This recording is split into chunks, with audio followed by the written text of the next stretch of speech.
Hi, this is Mario Forex other way. First of all, I owe you an explanation regarding the title. Today I just wanted to share a story with you. Years ago, people even don't live that long, I had a workmate. It was late 80s or early 90s, doesn't matter. That time I was working as a building site admin on a huge construction site in central London. Several hundreds of contractors, and between them there was a geezer called Jamie. Jamie was a real Londoner from southeast London. All his life he was living somewhere between Mile End and Whitechapel. Well, not exactly all his life, but I'll explain it later on. As a real Londoner from southeast of the town, Jamie obviously was 100% Cockney, and he was using Cockney rhyming slang.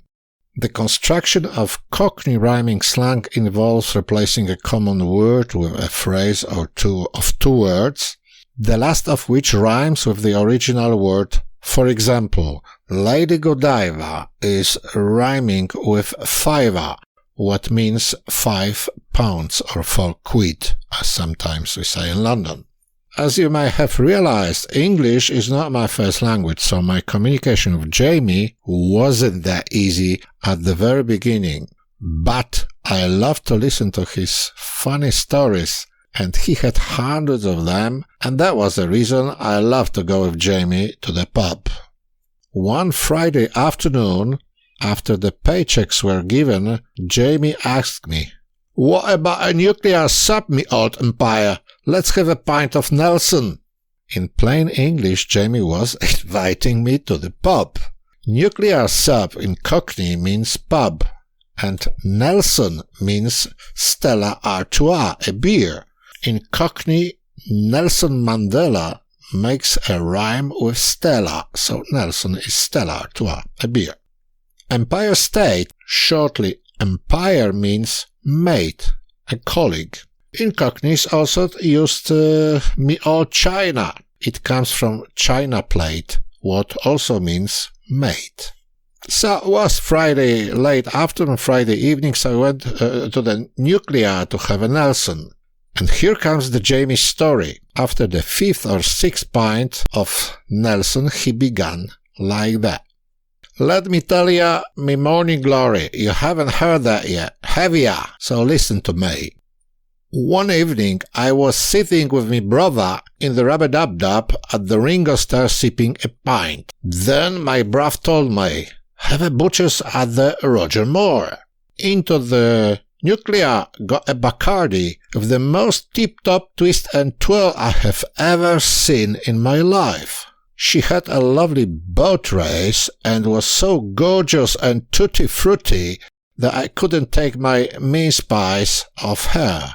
They sat at the Kynan table near me, and there I saw it. I was staring and I couldn't Adam and Eve it.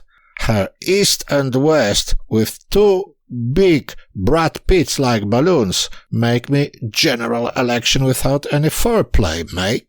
And then you know what happened. She sent me a carpet pie, if you know what I mean.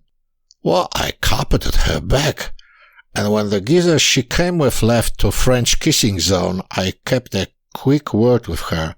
You know what I mean, names, soft butchers in the means, and all that funny jackanori's called rubber glove. You know how it goes with the ocean pearls me China ontia. And before that Elephant and Castle, who she came with, came back from the Arthur, I settled her for a Lamborghini or two next evening in a nice near and far on so, and quickly came back at the Ringo to keep as much disguised as possible, cause I didn't want to go to Birdbeck, cause I have to tell ya that time that I just left Wandsworth after 2 donkeys for a grasshopper I booted in the bottle and glass and gave him a few Oliver Twists when I was slightly pissed. You know, when you're scared of age, you do what you have to do and you don't ask anyone. So next evening we met, and after a few Lamborghinis we went through a ton of supersonics, and finally we went to her Mickey, picking up a bottle of Gay and Frisky at the local battle cruiser. And finally, as you guess, we landed in her Uncle Ted.